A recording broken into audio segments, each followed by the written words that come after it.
All right, good day, and welcome to another amazing episode of the Impact Podcast.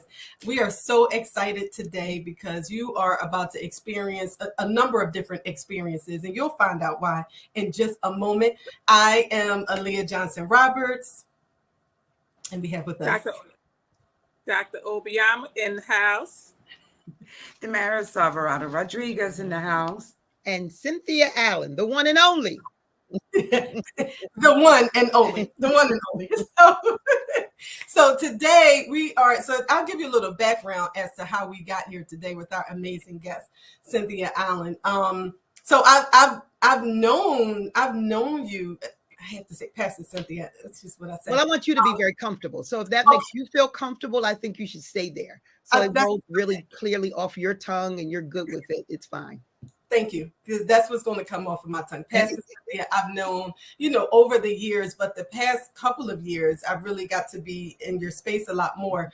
And I thought about you a couple of weeks ago because we were at the retreat, Obiama's amazing retreat up in the at the band. Amazing. And we spent the past 2 years, if not three, past 2 years. Three. Yeah, three. Yes. And this last one was so monumental for me because my daughters were there. And this was the first time, and I had no idea which way it was going to go.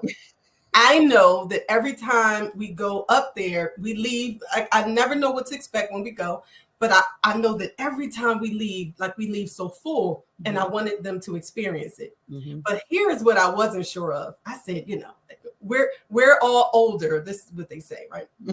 We're older, but they're young. They're in their early 20s. And so I wasn't sure how they would connect. And the first night, one of my girls who could be more of an introvert, I checked in at the end and I was like, so how's it going? And they were like, oh my gosh, we are having the time of our lives. But they had connected with you so much. I couldn't believe it. I could not believe it. And I think part of it could have been me in my mind with the separation because one of my daughters is Muslim and you're a pastor, right? So I'm looking and I'm like, okay, how is this happening? The connection was so amazing that all I could think of every time I turned around, she just wanted to be around you. She wanted to be around you. So much so that we were having a screening, Wakanda Forever screening. And we're like, oh my goodness, it's only 40 seats. We have to figure out who to invite. And she said, make sure you invite Pastor Cynthia. No, I promise you. She hasn't seen you since the retreat, but that's where her mind went to. And she got so much healing and so much. She really, really loved it, so much so that she is saving up her money now and figuring out ways to have her money so that she can go again. Totally cool. That's the impact that we're talking about, right? That's the reason we're here. Real people, real conversations, real resources. And that's what made me think about we have to have Pastor Cynthia on because she has this magic with her that when she comes into the space, she is not this. I don't even want to keep saying Pastor Cynthia, but I can't help it because when you're not the typical pastor, you have so much fun. There's so much fire. There is all this wisdom that's being poured out. So I wanted to start off by asking, who is Cynthia Allen? I love the question. It's according to what day of the week it is. It's according to what the situation is. It's according to who needs me to be what I need to be to them at that moment. It's who I am. If I'm in the business space, doing several businesses, I'm a serial entrepreneur. If I'm with my husband, I'm a wonderful wife for 40 years. If I'm with my children, I'm a mom all the time, always working on anything that I need to work on with them. If I'm with my granddaughters, I am a grandmother. I am 100%, I don't use the word spoiling them, but I am 100% yielding into their needs, wants, and desires, okay? Yielding into that. I think that I fill spaces not because I let myself be tagged, but because I need to be who I need to be when I need to be it. And I fell in love with your daughters because I'm very authentic. And so I love you regardless of I know that she loves God and I love God. And We didn't have that. Was a common ground that she and I both had. Doesn't matter all our differences. Sometimes we meet people on our differences. I like to meet people on where we're common. And from where we're common, we can grow into anything else. You know, sometimes we don't need to touch our differences. They are what they are. And so I think I don't touch it from that space. I always touch people from where they are and where we are, where we have in common so that we can merge together. And so I think that I'm able to be what I need to be when I need to be it in that situation. And I think that's very authentic to who I am. Very authentic. You know, you can't kind of put me in a box. I've had wonderful bios and resumes and have paid great amount of money for all of that to try to capitalize me or capsulize me into one thing. And I think I'm always escaping out of that box because I don't really stay in it. And I just, you know, exude purpose, and I exude kind of really just being there for people as light. If I was to say anything, I love India.Arie is one of my favorite artists. I know that I shouldn't say that as people say Christians, but India is my favorite. Okay. And I love India.Arie. And my favorite song is I Am Light, because I really feel like that resonates to what I bring to the earth. I love it. Yep. That's what did y'all feel that? Did you feel it? That was So- powerful. I am so thrilled and so happy to be in this space with you. Hey, Really, I am. That's awesome. Thank you so much. No, I am. I mean, it's like really not even a great saying. It really is where I am. When I come in, I bring light. When I come in, I bring, you know, gratitude. I bring love. I bring feeling. I bring, you know, all of those things. And even being in the new space that I am, wherever I am, in the homeless, where I am, I bring light. I'm telling you, I've had people break down and just lay on my shoulder, and I met them 1 second ago. But when they see me, they found a safe place, you know, and they're able to just kind of let go. And I just really believe that that's where I'm graced. I've learned to say, you know, I'm skilled. No, I'm not. I'm graced in that area to be able to be that transparent and that translucent. And that fluid with people. I'm very fluid, you know, and I think that comes from really just being light and really wanting to be light, wanting to be that to people and, you know, to our humanity, that life is hard. I mean, it's a lot going on out here in the streets. So when you see people and you're able to bring light to them, you know, that's the up of the day. That's the up of the day. Yes. And so it makes me think about, because today, like you said, it's really difficult for a lot of people. You know, any given day, we don't know what may come up. How do you maintain, you know, how can you continue to be the light? Because we have had conversations where we talk about keeping our own cups full. So how does Cynthia Allen keep her cup full in the midst of the world and being, right? Especially sometimes it's really tough to have to be that light in all of these different circles where it could be draining. So how do you keep your cup full? I have sex. Yeah, I have sex. Okay, so I get release. Yeah. And so that's number one, because I want people to know I'm physically loved. Okay. And so we don't want to deal with people on really where they are. I can stay happy because I stay in a happy place. I have sex. Okay. How do I remain there? Because, you know, people don't want you to say the real reasons why. Because if I was backed up and I was all that, I'd be mean. Okay. But the light couldn't shine. All right. The light shine. I get body massages. Okay. I go and get my nails and feet done. I do retail therapy. You know, I'm not going to tell you this old, you know, spiritual answer. Y'all want, I pray. Thank you. I do it. No, let me just tell you. Okay, first thing I do is I'm like, girl, it was a rough day today. I tell my husband, listen, tonight, let me go get the nice stuff on, because tonight I need to be loved because I was beat up all day in the street. And when I come home, this is my safe haven. And tonight I want to be loved because I was all day long in the streets, didn't have no, you know, and I need to feel. So that's one of the, and I tell people I keep it so 100%. I think that's why I relate to the young people, because I'm going to tell you what I really do. Okay, this is how I feel. I'll be like, girl, no, honey, it's not about I come home to please my husband to necessarily make him happy. Tonight, I need to be happy. Okay, tonight I need to refill my cup. Tonight, this was a lot. Okay, let me come somewhere and be like, oh, all right, now I can get myself together and face the world tomorrow. And the other thing for me is I take, you know, Obiama has been wonderful in making me and teaching me self-love and not to feel like I'm guilty for saying, nope, cutting off the phone, cutting off everybody. No means no. I'm going to get a body massage today. I'm going to get my hair done. I'm going to get my nails done, honey, making sure I'm shining bright like a diamond. And those are the things that I really do. Yes, I pray. Yes, I meditate. Yes, I exercise. But when I tell people the other things that I do is the stuff people don't want to talk about, that you need in your life to kind of just have a great balance. I don't just have a balance of my spiritual life. I don't just have a balance of, I pray and I meditate and I keep myself centered and all of those things. No, and then when I finish, I go and have sex with my husband of 40 years, all right? And when I get up from there, I'll get up and say, girl, I need some retail therapy. Let me give you some new clothes, because that makes me feel good. And then I say, girl, I need a body massage because my neck is a little. Those are the real things. Because I think we live in a real life. We have a real life. And life is real.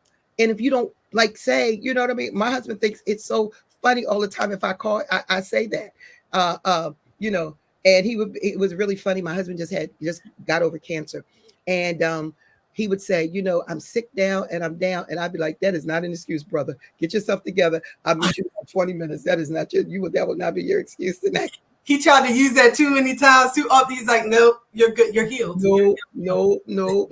I'm still your caretaker. So I'm going to need you to caretake for the caretaker so the caretaker can caretake for you.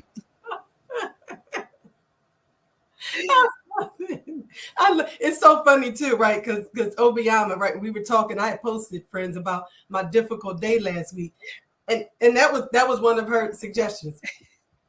She wasn't it? He's like, this what you gonna do tonight? Right. I was like, you're right. Mm-hmm. You're right. Mm-hmm. Get you a circle of friends who can tell you how to make your life right. That's all I do. Yeah. Damaris, no, I tell her the same thing. I'm like, make sure you and the hubby, okay, go somewhere if y'all get it in, because you need it. Well, if you create it as a safe place, then you'll know always where to go. Yeah. I created it as a safe place. I created it as a place of love, and I also created it as a recharge for me. I'm very in touch and very in tune with my own body. So I know the things that release me. I know the things that make me happy. I know the thing. I am in touch with my needs and my wants and my desires. So being in touch with that, I can go to where I need to get what I need. I don't think a lot of women are in touch with it. I was about to ask you that. Do you think that is a part of our problem as women? Are we afraid, or do we just not know because we're so used to tending to everyone else's needs? Or, what do you think that is? I think we're afraid. I think we're afraid to ask it from our partners. I think that we're so used to pleasing and not all the time thinking of our own needs, wants, and desires. And I think that is the biggest thing, is that we don't want to, and I think we have a great fear of rejection. Yeah. And I think, we have a great fear of not being accepted by, or, tonight's not like, and to be honest with you, our counterparts as men or women or whoever person is with, they don't care. You know what I mean? They don't, you a lot of times is stuck in your own head. And if you be honest and you be open and you tell the truth about what you're feeling and where you are, you understand that even if they can't accept that, that still was your truth. Even if they're not in that space, that still was where you felt, and you validated yourself, even if they don't. And they eventually do come and tell. I remember when I met my husband, he was so respectful. And I was like, okay, it's time for the sex. Right. And he was really intimidating. I said, what's going on? And, let's do what we came here for. I was straightforward. And he's like, I really want to respect you. I said, you can do that tomorrow. This is, I'm not asking you right now for respect. What I'm asking you is for sex. And he couldn't take that directness, right? Because he wasn't used to that, a woman being so direct. He was the leader as a machismo, Hispanic man. He was the one that, was up front. When meanwhile, I was like, look, you're cute and all, but we're here for this. And guess what? He was a papi chulo. We call him a papi chulo. He was, gorgeous. Papi chulo. All the women wanted him. Here comes Damaris. And he was like, I knew I was going to marry you the first day I met you. I knew it because you didn't, you just came straight forward. You knew what you wanted. You knew how you wanted it. You was very direct, you know, you didn't even soften your blow. And to this day, I'm pretty much like you. Let's go, you know, because this is what needs to happen, you know. And just like you had mentioned, Pastor Cynthia, sometimes he's like, oh, I'm so tired. I don't care. That's what I need tonight. Yeah. Yeah. So I think that women, especially, you know, I say this because I'm probably like the only direct woman in my family, you know, thinking about, you know, my cousins. My mom is a little vicious. Yeah, she's always been like, and I think I get that from her, right? She's always been, you know, the black ball in the family. But I feel as though I look at my cousins, you know, my aunts and everything, they're serving people, like they serve, they want to please, you know, and I want to please, but there's a balance, right? Because they forget about them. And I said, you know, after I just had this conversation 2 weeks ago, I was telling Obiama about it. I was like, you know, my husband and I, we were talking, we had this amazing conversation. And I said to him, I'm going on 50 years old. I'm not that child that we met 21 years ago. I know what I want when I want it, right? Either you're with it or we're not. We have to come up to, you know, mutual grounds. But, you know, that thing of I wear the pants in this relationship, I want to always remind you, you may wear the pants, but I'm the belt that holds up those pants. All right, girl, I like that. Figure that out. You know, you're going to have to put your pride to the side. This is a team thing, right? We are together. And I'm 50 years old and you're not stopping me, right? So you either go with the flow or support this. How are we going to support each other, you know, and what I see in the future. But again, I don't feel like women are where they need to be, right? Spiritually, financially, right? Because if you're not in a comfortable space financially, we're having different conversations, right? Just because they can't really be too assertive. And I guess that's why I'm the war here, right? Because I try to always do that. So I love what you're saying. I see all the truth and I can really connect. Right. Yes. Oh, that's good. That makes me think about so what would you say you are right now, Pastor Cynthia? So when we first started, we were sharing with Pastor Cynthia one of our previous episodes about the fact that, you know, amongst the three of us, we are war, peace, and love, right? So we were like, all right, okay. So Pastor Cynthia, what would you say you would be on any given day? You had to choose a word. I think that I would be fire because I don't take pretty much nothing, and I can burn up anything. And then I have the great ability to actually, because fires not always can be destructive, it actually can burn some things that need to be taken. So I would actually say that on a common day, when I come in, whatever needs to be answered, we get right to it. I solve problems on a regular. I put out fires all day long. But I also bring it because I'm an advocate. So we're always making sure that people are well, people are okay, whatever the situation requires. So that's why I would say, since you guys worked with all of the elements, since you chose the elements of wind and fire and war and all of those. If I were to choose an element, my husband loves earth, wind, and fire. So I think that I definitely bring some of that element of fire to any situation because I'm a problem solver. And I'm very bottom line, and let's get down to the bottom line tactics of it. And so I think that's what I bring to the table. I think that's the element of what I bring to the table as my husband's handing me breakfast. Right. You see? There we go, people. Exactly. As my husband's handing me breakfast. Obiama, yes. Good morning, Pastor. Good morning. She said, good morning, Pastor. Good morning. He said, Obiama.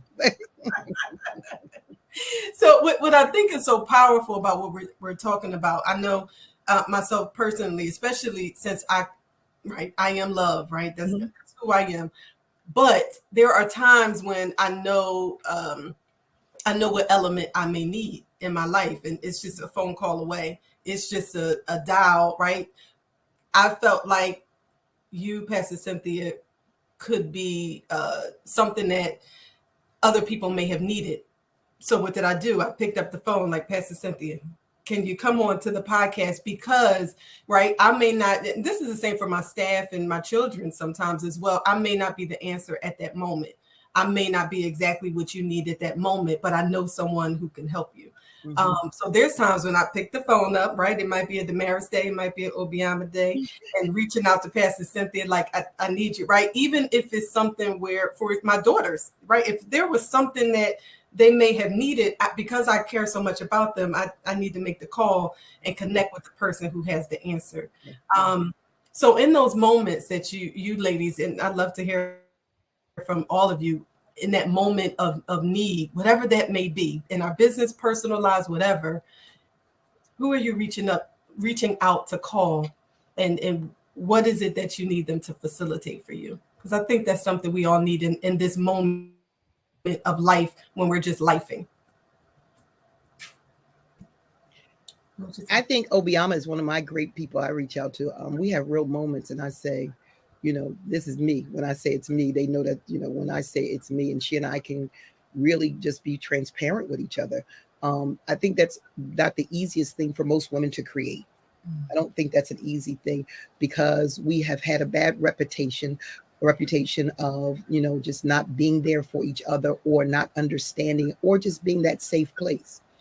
People try to say, because you're a pastor, or because you're a businesswoman, or because you're this, that, and the other, you have to be careful and all of that.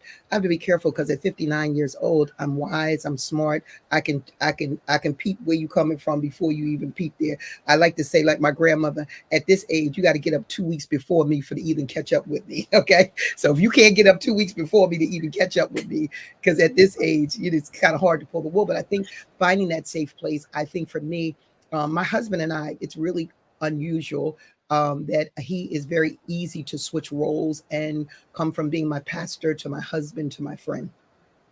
And so I give you a prime example. I was dealing with a situation with a homeless community, and he said, listen, this is a community, you have to segment where you can help and where you can't, and you got to know that.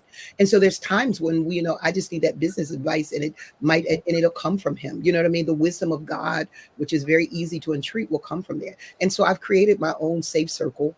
I think that I can do that with. And as time grows, it's very funny. People say, Damaris, that I am everybody's best friend. I make everybody feel like I am their very best friend. My girlfriends, some of my girlfriends, like Candace always says, the problem is they feel like they can call you in any crisis because you come across like you're everybody's best friend. So nobody feels like it's asking you too much, because Superwoman shows up at all times. And then when I do something great, Damaris, I tell them, Superman ain't got nothing on me. Okay. I can bury you. I can get your funeral. I can run businesses. there are days I have my Superwoman days. But I think just creating that space, and I think those people around you is your safe circle. You'll know who they is. I make everybody do feel comfortable, that I do have a very intimate circle, because the very comfortable side of me, or the very real side of me, when I need to cry, you know what I mean? I never cried through my husband having cancer, but a friend of mine said, it was so beautiful to see you cry in worship. She said, because I knew at that point you were always taking it to God. I never complained. My girl would say, why you didn't call? We would have all been more there. But I said, I didn't need you there. Who I needed, what he had was healing. And I had to keep taking him to the person who was giving healing. Y'all could just, y'all would have made me wishy-washy. I know who y'all are. I know y'all would have been there to comfort me. I didn't need that. I knew I needed to stay strong for him, for the children, for the grandchildren, for the church, for his family, for my family. I knew who I needed to be for that year and a half in that situation. So I knew, but my girlfriend, I didn't recognize it. She said to me, I was okay because I would watch your broadcast where we come on live. And she said, I would see you cry. She said, and I knew you were getting your release. And I knew that you were taking it to what she calls, she's not a Christian. And she said, I knew you were taking it to a higher power, and I knew you were going to be okay. Oh, that's good. That's good. Wow. Yeah, so I would agree. I think that for me, it's the community, right? And and to the point, Pastor Cynthia, you got to know who is up at the back, right? Because everybody don't have the capacity to hold you.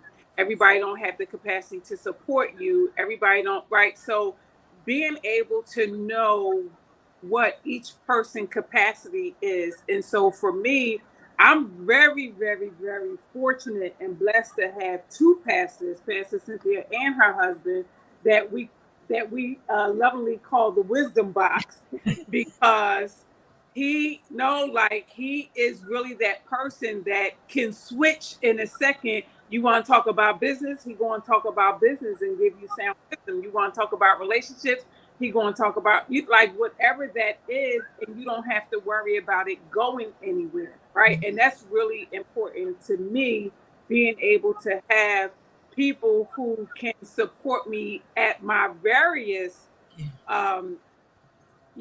hats and spaces and all that kind of stuff. Because also people, what I've struggled with, I'm gonna tell you about me, what I've struggled with is people put me in a box and only seeing me as.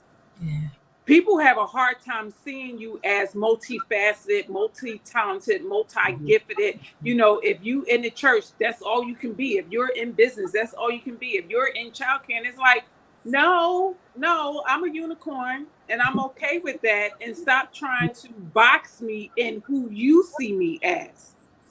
So because of that, I know I can't go to a whole lot of people and talk about a lot of different things because they're one-dimensional. But I have pastors that are able to parent me when I need to be parented, right? I have pastors that are able to be a sister and a brother to me when I need that. Whatever it is that I need. And I know thousands of people, regardless of their faith, that don't have that and don't have that access. And so I'm really, really grateful that they are real people and will be real people with me at all times. Because, unlike popular belief, her husband would be like, "Are you stupid?" Right? Just no, because, and that's important for me. He may not be able to have that conversation with other people, but like I'm straightforward, right? So he can be like, "Obiama, what is wrong with you?" And me not take offense to it, because I need you to tell me the truth. Like, don't spiritualize a natural situation. Like, if I'm getting ready to get hit by this truck, I need you to say, like, what is wrong with you? And I think she's not endorsing us. This is really, really our lives. Like some people say, because they endorse their pastor. She's not doing it because she endorsed. This is really us. And I think that the most important thing, and I wanted to say this when you said that, is I want to be what I want. So I want to be the people, Damaris and Ali, what I want. And I want people to always, I thank God that when I was having moments with my husband and all the situation in the cancer, even though she is who she is, I didn't put her in the box to say she still can't be my girlfriend. And I had moments, and she was I knew I could share with an Obiama and she could be trusted with my wounds. And I think that's the biggest thing. If you've ever had a wound, and if you've ever had, a lot of people can't be trusted because, you don't bring back up when I was weak or having a moment. You know what I mean? Well, I said, you know what I'm saying? The cancer's got the best of us. We haven't had sex in 3 months, and girl, I'm about to choke somebody. You know what I mean? And put her in that box because I can't be real. We don't do that. She was able to be really trusted with my wounds, things that were really hurting at that moment, things that I was afraid of at that moment. And even economically, when I had to say, yes, his business is here, but he supports majorly, and I do great with daycare and, got rich in my niche. But just to say, hey, if this piece is moved out of here, what does this picture really look like? And to open that up, to really be trusted with the wounds of your finances and being at the age I am, and how am I going forward, and how have I secured the future, and all of those things. And I think that's the biggest thing, for people to be transparent, to be able to people can handle your wounds or handle where you're going, things that you're hurting for real, and to be able to be that to you. Yes. Love that. I just started opening up. It was pretty much handling the world, taking the weight to myself. And I only trusted one person in my life, and that was my dad. And then when he passed, although, my husband was there, we had different types of conversations. I fell in love with my husband again when my dad died, right? And during the time that my dad was sick and ill, he had cancer as well. And he lasted 8 months. And during that time, that's when I knew oh my gosh, I married the right man. Mm-hmm. You know, he cared for my father better than any woman ever. I Wow. mean, any other person, like the nurses and anybody Wow. else. And I really appreciate that and love that from him. But when my father died, I felt alone because he was the one that I called and said, "Dad, check this out. I'm doing this." And no matter how crazy the idea was, because I can come up with some crazy ideas, he would say, "Let's do it. I'm so proud of you. Let's do it. How can I help?" That was my dad, right? All the way from when I was a kid, all the way to, the day he passed. And trying to find that was difficult, right? Mm. I couldn't find, I tried to find a place of worship. I couldn't do that. I couldn't connect with anyone. To this day, I don't have I have a church I go to, but that is not my home. Does that make sense? I go there because I want my children to have some type of foundation, but even they're disconnected, which I recognize because I'm disconnected. So they don't feel at home either. I just force them, and every Sunday they're like, "Why? Why do we have to go?" And I try to make up these stories and how beautiful it's going to be, and they just look at me like, "Stop lying," right? Because we already know how you even work walking. They know, they're not dumb, right?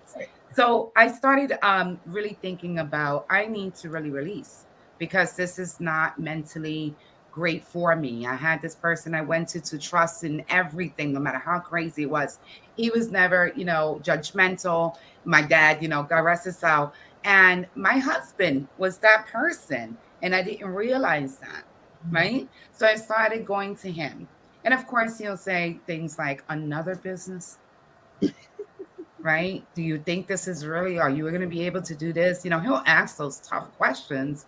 But at the end of the day, he says, "Okay, what can I do to support you? Let's do it." Right?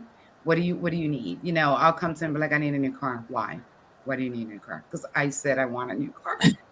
Right? And then he'll just look at me and be like, "Okay, let's go get a new car." So, those are not necessarily the things that I want to support. And I'm a brat. So but definitely having conversations like, "I'm having this really tough time, here and doing this. What do you suggest?" And I always hear, the good, the bad, and the ugly, right?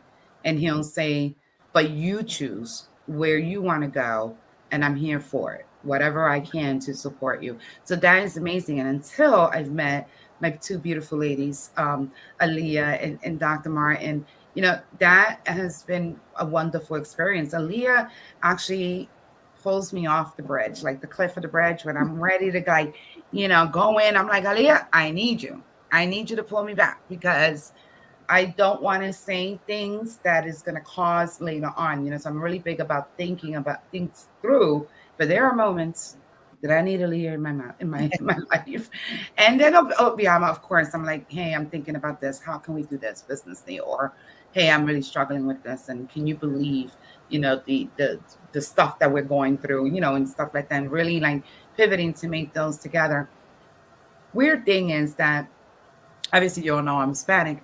I have not found that in a Hispanic.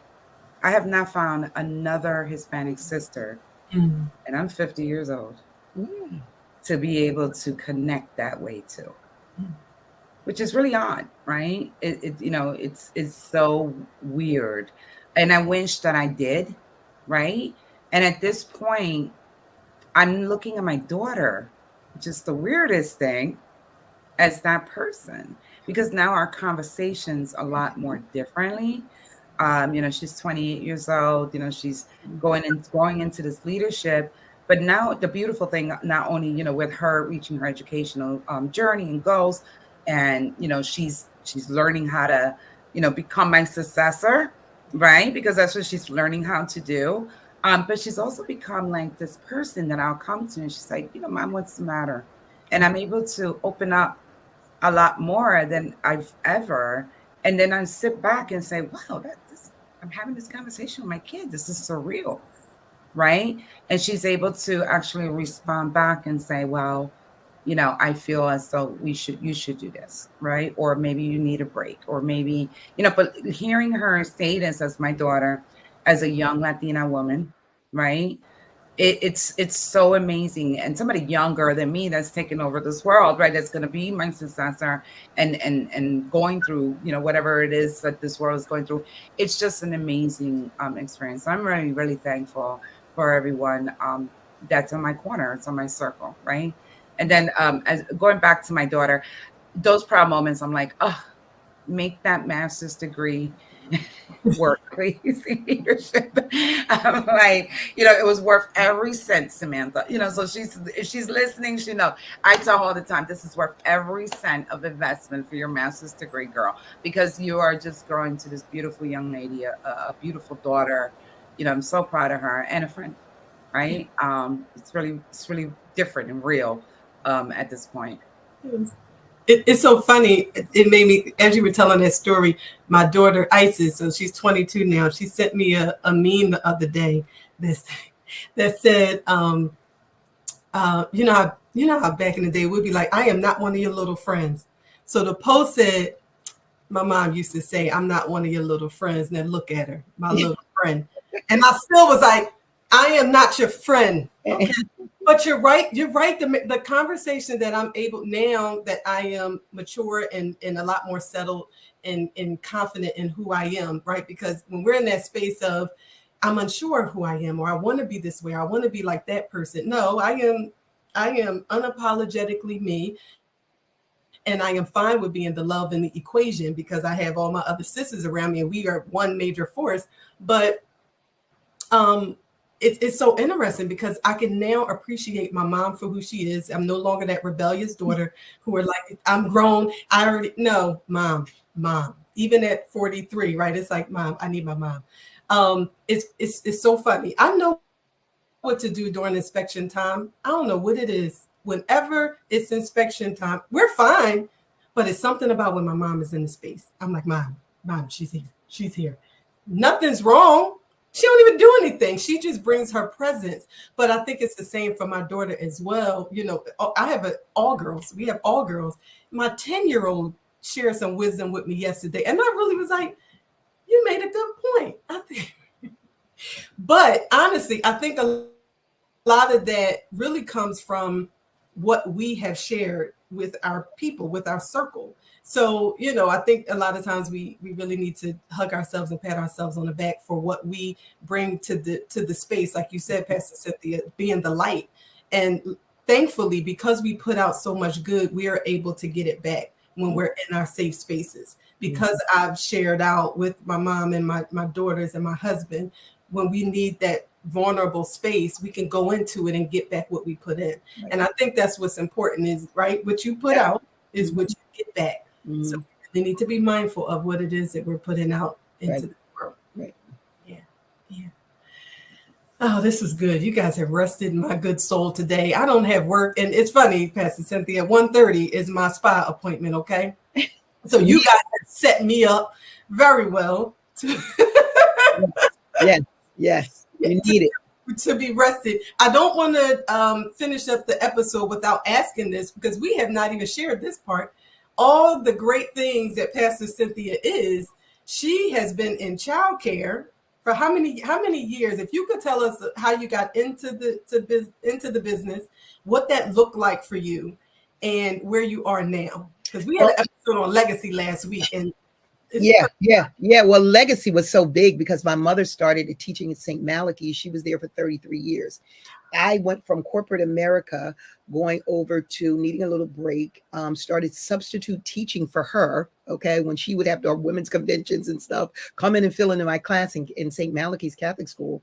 And I went in the front door and it took me 16 years to find the exit out of St. Malachy's. So I went in as the full-time substituted for many years, did all grade levels, was the in-house sub that they created kind of this position for me. And then the kindergartners were kicking out kindergartners, like kindergarten teachers. Nobody could stay. The kids were so bad. Nobody could. I was like, honey, we will not be having this from 5-year-olds. I went to kindergarten because a nun couldn't take the kindergarten class. I went that one day and I stayed in kindergarten for about 10 to 12 years. I was the kindergarten teacher of all kindergarten teachers. And I was proud of what I did. I always told everybody I was creating world leaders. And I would make them say, who are you? We're a world leader. I'm creating world leaders. And that was very good at that space in that time. And then parents started coming to me like summer times. What do I do with my kid, Miss Allen? You're the only one they listen to, or, this, that, and the other. And I kind of started at the library, the Philadelphia Library, watching, doing a summer camp program myself, created it, decided, okay, I needed to go into it. And I had a parent, my girlfriend Sharon, will come by my window in kindergarten every day. And she would literally, what a word called, prophesy to me and say, you're bigger than that. You're bigger than this teacher. You're big. People would come up to me because I was used to corporate America. So I would be dressed. And, teachers back then, they'd had them little, the principal, the principal, they used to think she was the cleaning lady. And they would always think I was the principal because I'm showing up in a suit, every day to teach kindergarten. I'm already dressed and I'm all of that. So it was all, and she always said, that's because really greatness is calling to you. And so when I decided to actually go into the business, it was her who was already in childcare. Sharon, my girlfriend Sharon, was in childcare. And she said, listen, this is all you need to do. Now I had childcare people all around me. But it was really funny that she really had that kind of impact. It kept pushing me. I mean, she was doing it for years. She'd go by my window and the window is in the walkway and she'd say, you're bigger than that. I mean, for years. Can you imagine somebody just pumping you for years to say, you're bigger than that. You're bigger than this. You deserve your own business. Long story short, I got into, and when I started out, parents found out, I found one of my parents was a pastor and he had a church down the street and wasn't using the other side of his building. And I talked to him about it. And it was really funny because I had great resistance. People held me to that place and didn't want to see me. And I talked to my husband about it. My husband said, can you replace your salary? I love my husband. I'm telling you, I could relate to Damaris because through cancer, we became closer than we'd ever been in 40 years of marriage. I fell in love with him in the last 2 years, like second to none. I felt like we became more intimate. But he said to me, he said, babe, and when I talked to him about it, he said, can you replace your salary? And he said, that's all you need to do. And I said, let's start. And I started with family childcare and was able to do that. I was making double my salary and then went into watching kids after school in my classroom at my school, okay, to 5:30, 6 o'clock where parents was picking them up in business. And I realized I needed to now then get my own business. And I started full and remained at full capacity at 1628 Master Street for 12 years, 13, 12 years. And then the last 2 years, of course, with COVID. So I had a very successful, and I did before, after, and summer camp. And I love Obiama because she said, every time I kept trying to go into full-time daycare, she said, this is your niche where you get rich. And it was where I was great. I loved before, after summer camp. And my husband would say, you found a place, you don't have to work as many hours. You don't have to do as much. And you're still you replace your salary and you're still making the kind of money because I stayed full to capacity. So a lot of people get in daycare, but they don't stay full capacity. For me, I was full to capacity and I didn't have a financial issue. I hired my mother, myself, my 2 sons, one of my girlfriend's daughter. I had a full staff. My brother was my director. I had a full family staff and we worked very well together for for all of those times. And every time I'd want to go into, I'm going to do pre-K care. I'm going to start that. Obiama would be like, sis, that ain't your area to get your rich. Okay, this is where you need to stay. Why? Because people love, trust, and respond to you, and you already are at your numbers doing it, and the balance of what it is not that much of a difference. And so it was good place for me. And then pandemic hit, and everything went wiggity woggity. When the pandemic hit, everything kind of changed, and I even got a chance to get in touch with where my children were academically in school, and my eyes were wide open to how much my kids did not know. Going from 50 kids, then pandemic hits, and we're full to capacity, and we're handling all of that. And now to see that now like majorly change, that number change, was amazing to me. And to kind of go from there into now, after 2 years of kind of like that seesaw and having them and things kind of went, I got to a place and I was like, okay, I think I'm coming to the end with this. So that happened right as my husband was going into cancer. So it was a life-altering event at the same time. that was happening to me. So he was happening to me. The daycare kind of like was upseat, going through a lot. And I was like, something about this ain't feeling right. Something about this ain't comfortable no more. Then the children that I was getting, everything got different. Like I was in family relationship. I was at your mother's funeral. I was at the birthing of the babies. I was at the baby shower. I was the family member. We didn't just come along. We were your village. Yes. You got a problem with your baby daddy, you fighting him, so are we. Let's take the earrings off. He better not come over here. We bet know that. I bet you that. He better not, we were your family members. And we started losing that. I started losing being a part of families where I was going to school. I was the other emergency contact outside of being daycare. I could pick up the kid, whether they would see. I had that family relationship with my family, and we was full to capacity. And I remember one time I got an Obiama as my coach where, I paid her and she said, listen, all we're going to do is stay full. That was her objective is, listen, let's get the strategies in place to stay at full occupancy. And the Bible calls it strengthening those things that remain. And we worked on that, put strategies in place and didn't have an enrollment. And when enrollment started changing and COVID brought about a great change and the families was changing, parents were different, the kids start getting different, things start changing. I was like, I started losing my love for it and I loved it. And when I realized that I was losing my love for it, and that I was ready to do something different, I started bending to looking at other things. And I was a serial entrepreneur doing several things and knew I needed to put my energy, not just in that space. My resource that I was giving was my time. And I felt like I could give my time to other things and still have great impact. And that's when we said it's time to put that exit strategy in place. And pivot. That's her favorite word. And pivot. And so I talked to Damaris and Aaliyah a lot about the exit strategy, but that's what we did. We put an exit strategy in place, and it was so strategic that it really allowed you to exit and enter in to be in a place where you was able to take care of your husband. It was amazing. It was amazing. And I made a decision that he was my priority at that moment. Damaris, I had an inspector, and I actually wrote the state about her. I talked to had powers that be about her. And when I came out, because our numbers had gone down significantly. Like I'm used to 50 and now I'm now 19. I'm used to 50 and now I went down to like 12. And I was like, okay, this is now. And it wasn't, literally parents were not going, they had changed, closed a lot of the local offices of CCIS in our community. Nobody was going all the way up to Welsh Road. I mean, so many of the things that kept us full, a lot of it was a major breakdown. They couldn't go to 17th Street because I was in North Philly. They couldn't go to Germantown Avenue no more. They couldn't go, and so parents gave up on, they couldn't get their paperwork in. They'd send it up there. They cut them off. And I was 90%. Obiama had warned me about this. I was 90% CCIS or ERLC. You know what I mean? So that she was like, sis, you're going to still need some cash because when that closed up, and it was a big thing that I actually saw later, blind, looking back now, on something that I should have had in play. But I thank God that I had other businesses. My husband had he feeds schools, and so his business was in play.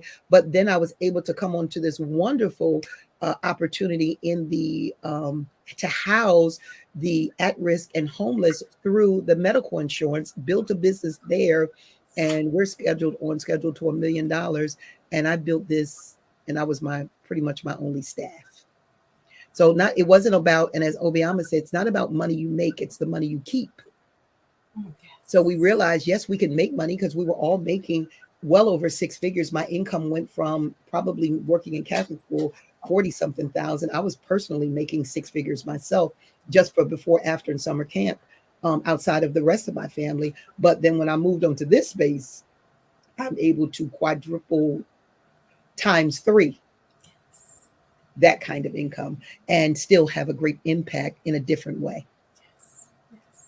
So it made me look at it, because now, and it's a wonderful space to be in. And then it helps me to feed my other businesses. So my real estate business will be strong. My, kids more, because I'll actually have all not only just the time, but the resources to even build the leg of the 7 other businesses strong, just from that one decision that I just made this year. That is an amazing exit strategy. Yeah. I you know, Dr. O. Thank you, Dr. O. I actually, I've been in business for 20 years, had the childcare. I could be on, I'm honest. I don't love what I do anymore. I really don't, you know. I feel, Damaris, I feel you with all my heart this year. I didn't hit it until I took an evaluation. And when Obiama said to me one day, like dummy, she was like, if you're done with it, you're done with it. Done with it. You owe no one no way, you know. And then she starts encouraging you. You owe no one nothing. You know, you've done everything. I was like, well, I can't leave my parents, and you know, they depended on me. And she was like, are these the same parents? It's different now, right? We talked about this being different, and we really had a conversation because outside of talking to my husband about it, I needed to talk it out. I needed, and even this summer, this was the first summer I've run this in this one location for 16 years. This summer, I had days where I was like, I really miss it. Like, wait a minute, you know, did I make the right decision? You know, I hadn't started making money over there yet. And I was like, you know, wait, you know, parents were calling me, you're not having summer camp. What are we going to do? I was like, I don't know. Maybe I can see if I can watch your kid anyway at the house. Maybe you can drop them off. You know, they're like my grandkids. And I had to realize it was over. And it wasn't easy because I realized then my kids who I'd had there, were all going on proms and going to college, and I'm giving out money for scholarship, you know, for books, and I'm giving them trunk parties. You know, I'm making sure that they're trunk parties, that they have a gift from us. And then I realized this is why I need to move over in this space, because those who have had a great impact, I want to create a scholarship so that they can have, hey, I know your mama. I know your mom and your grandmother, honey. I know you ain't gonna have a ride down to the school. Let me cash you some, because I know. Oh, it's y'all, right? Your mother who didn't never bring y'all no lunch money. Yeah, okay, what you need? All right, call Miss Allen when you need. Oh, right, it's y'all, right? Your mother never had y'all no school supplies. Call me for school supplies when you need it at college. I realized it made me have great joy to be able to be that to other people and still stay in relationship with my babies and my kids, and to see them now mature and grow, and that I've had impact, and how can I remain in that impact with them in the next, you know, through another way. And I found it, and it made me feel good. So I understand it, Damaris. I feel you with all my heart, because I started losing my love, but then I was able to complete, you know, do a complete circle and be able to meet kids and say, hey, I could come back and still be involved in your lives by being this to you. Yeah, that's how that's the space I'm at now. Yeah. But not working with kids, but working for kids. For the future, you know, in different advocacy space, and really ripping out the Band-Aid of the years and the years and the years of barriers that exist, you know, for the Black and Brown communities, especially in businesses and childcare space as well, right? Policy level, state level, city level. So those are really the things that are igniting me, right? That are really, I've become very passionate about. Yesterday, we had a male engagement activity back at the center, and I was really, you know, I was happy to see so many men and women in our facility and really enjoying themselves. But guess what? I left. And before, the Damaris before would have closed that down to the last minute. Do you know what I mean? Would have been working that room. I didn't want to, you know, really talk to families. I didn't want to, you know, I said hello because obviously, you know, that's what I need to do, show the space, whatever. So, you know, it's just, I can tell already that I'm checked out, but with my heart, right? Not yet mentally. Here's the difference. We have staff, right? We do have most of our enrollment, right? And we're working on plans for some of the other enrollments. We have a lot of funding streams. So it's very profitable business, right?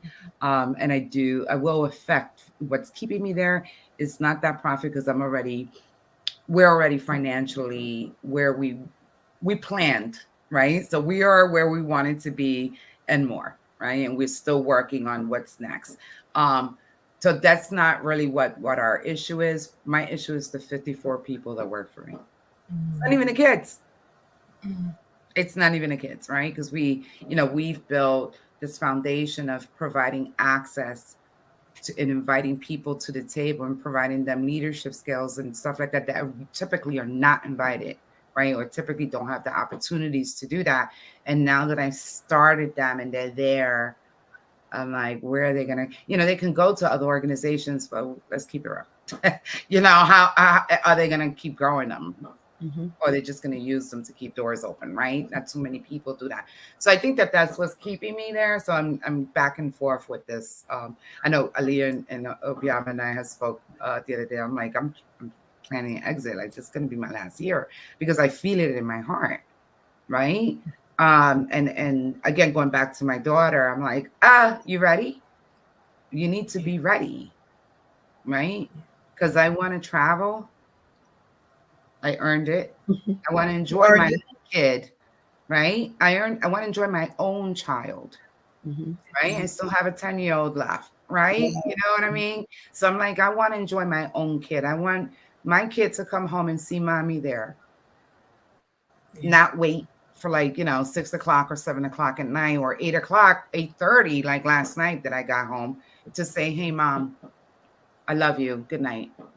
You know what I mean? I totally get it. I felt that way about my granddaughters. I said, I want to spend a summer with them, being able to take them on the plane and go to Disney World and not have to share them with 50 other children and not have to share them with, just do that. I want to be able to have that for my granddaughters and pick them up from school and not just put them on the van with the rest of the kids like that because they're mine. We sacrifice so much. I don't think people really realize how much we have sacrificed to make sure that other people's children right are prepared, right, for not only for kindergarten but this world that lies ahead of them. But and I think what's so great is I feel like this conversation came full circle. At the beginning we spoke about the fears that we have as women, and we spoke about definitely the village and the people who are around us, and we also spoke about kind of creating that space that we want. And I think that's